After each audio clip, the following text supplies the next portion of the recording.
Capítulo 3. El cuadro bíblico de la lengua. Hasta ahora hemos considerado la relación directa que existe entre nuestro corazón y nuestra boca, tal como la resumen las palabras de Jesús en Mateo 12:34. De la abundancia del corazón habla la boca. Cuando el corazón está lleno, rebosa por la boca. Y esa abundancia nos dice cuál es el verdadero estado del corazón. En el Antiguo Testamento hay retratos de Cristo y de la novia de Cristo. Para Cristo el Mesías y su novia la Iglesia, la primera característica de la gracia de Dios y de la belleza espiritual y moral son sus labios y su conversación. Ahora vamos a considerar un cuadro bíblico de la lengua misma. La Epístola de Santiago trata con amplitud este tema. En primer lugar, consideremos algunos comentarios muy duros que hace Santiago acerca del tipo de religión que Dios acepta y también del tipo que Él no acepta. Santiago habla sobre el tipo de religión que no es aceptable a Dios. Santiago capítulo 1, versículo 26 dice: Si alguien se cree religioso, pero no le pone freno a su lengua, se engaña a sí mismo, y su religión no sirve para nada. No importa cuán religiosos afirmemos ser, puede que asistamos a la iglesia, cantemos himnos y hagamos todas las demás cosas que se espera de las personas religiosas. En sí mismas, todas esas cosas son buenas. Podemos hacer todas esas cosas, pero si no mantenemos bajo control nuestra lengua, nuestra religión no sirve para nada y es inaceptable a Dios. Que Dios nos otorgue que todas las personas religiosas hagan frente a este asunto. Por otro lado, Santiago habla del tipo de religión que Dios acepta. Una vez más, es distinto a la práctica de la persona promedio que asiste a la iglesia en la actualidad. En Santiago capítulo 1, versículo 27 dice: La religión pura y sin mancha delante de Dios nuestro Padre es esta: atender a los huérfanos y a las viudas en sus aflicciones, y conservarse limpio de la corrupción del mundo.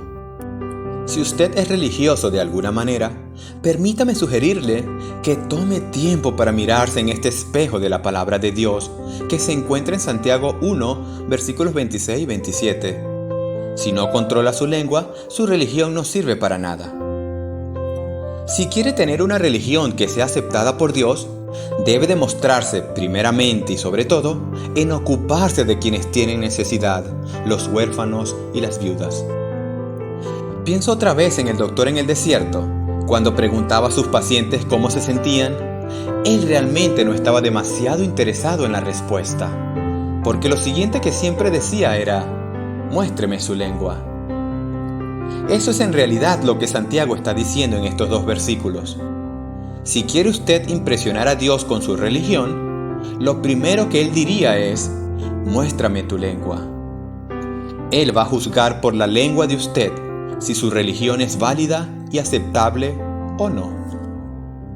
Santiago utiliza varias imágenes para ilustrar la función de la lengua en nuestras vidas. Primero, Santiago 3, versículo 2 dice: Todos fallamos mucho. Si alguien nunca falla en lo que dice, es una persona perfecta, capaz también de controlar todo su cuerpo. Santiago está diciendo que si puedes controlar tu lengua, también puedes controlar toda tu vida. ¿Es usted un hombre perfecto si puede controlar su lengua? Entonces, recordando este pasaje, él pasa a dar algunas ilustraciones extraídas del mundo natural.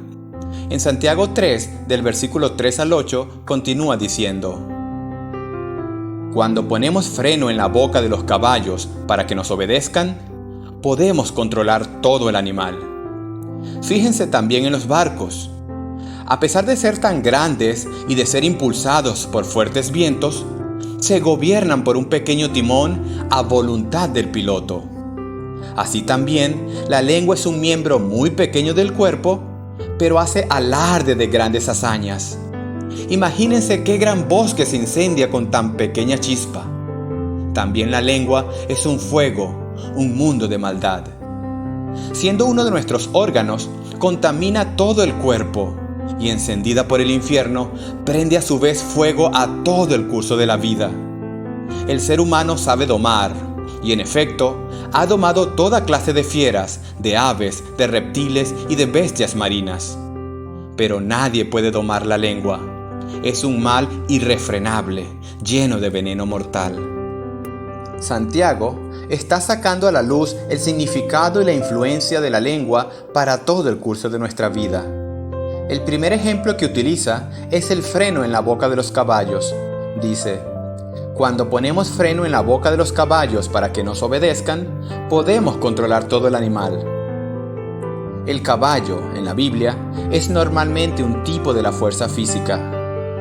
Santiago está diciendo que a pesar de lo fuerte que sea un caballo, si podemos controlar su boca con el freno, podemos controlar todo el animal. La fuerza del caballo es llevada a sujeción mediante el control de su boca. Lo mismo es cierto de nosotros.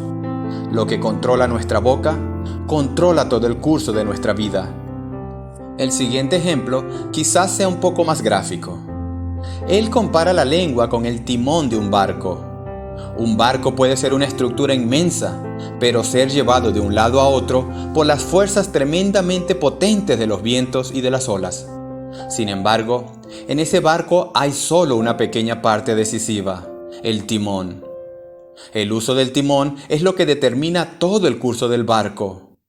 Si el timón se utiliza adecuadamente, el barco llegará seguro a puerto. Si el timón no se utiliza adecuadamente, es probable que el barco sufra un naufragio. Santiago dice que es lo mismo en nuestras vidas. La lengua es el timón. Nuestra lengua controla el curso de nuestra vida. Si el timón de la lengua se usa adecuadamente, llegaremos seguros a nuestro destino. Pero si nuestra lengua no se usa adecuadamente, naufragaremos. Santiago también pone el ejemplo de una pequeña chispa que puede comenzar un incendio en el bosque.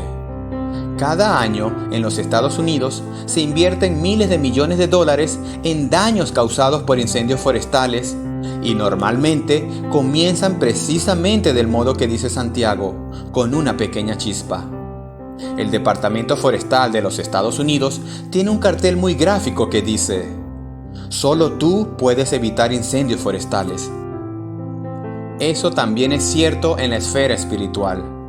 La lengua es como una pequeña chispa que puede causar un incendio forestal de vastas proporciones, causando miles de millones de dólares de pérdidas.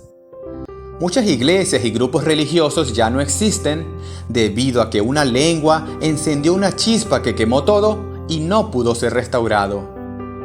El último ejemplo que utiliza Santiago es el de una fuente de veneno mortal. Él dice que la lengua es como un elemento mortal que puede envenenarnos, extendiendo infección por todo el sistema de nuestra vida. Considere de nuevo estos ejemplos: el freno en la boca del caballo, el timón en el barco, la chispa que comienza un incendio forestal y un veneno que es inyectado en el flujo sanguíneo de la vida. El principio que subyace en cada una de estas ilustraciones es el mismo. La lengua es una pequeña parte del cuerpo, pero puede causar un daño inestimable que quizás nunca se arregle. Santiago pasa a destacar una vez más las incoherencias de las personas religiosas. Santiago 3, del versículo 9 al 12, dice: con la lengua bendecimos a nuestro Señor y Padre, y con ella maldecimos a las personas creadas a imagen de Dios. De una misma boca salen bendición y maldición. Hermanos míos, esto no debe ser así. ¿Puede acaso brotar de una misma fuente agua dulce y agua salada? Hermanos míos, ¿acaso puede dar aceitunas una higuera o higos una vid? Pues tampoco una fuente de agua salada puede dar agua dulce. Santiago está diciendo exactamente lo mismo que dijo Jesús. Si el árbol es bueno, el fruto será bueno. Si tiene usted una higuera en su corazón, dará higos por su boca. Pero si tiene una vid en su corazón, nunca dará higos por su boca. Lo que sale de su boca indica lo que hay en su corazón. Es lo mismo, dijo él, con el flujo de agua. Si el agua que sale de su boca es dulce, entonces la fuente que está en su corazón es dulce. Pero si el agua que sale en su boca es salada, entonces la fuente de su corazón es salada. Por lo tanto, lo que sale de la boca inevitablemente indica el verdadero estado del corazón.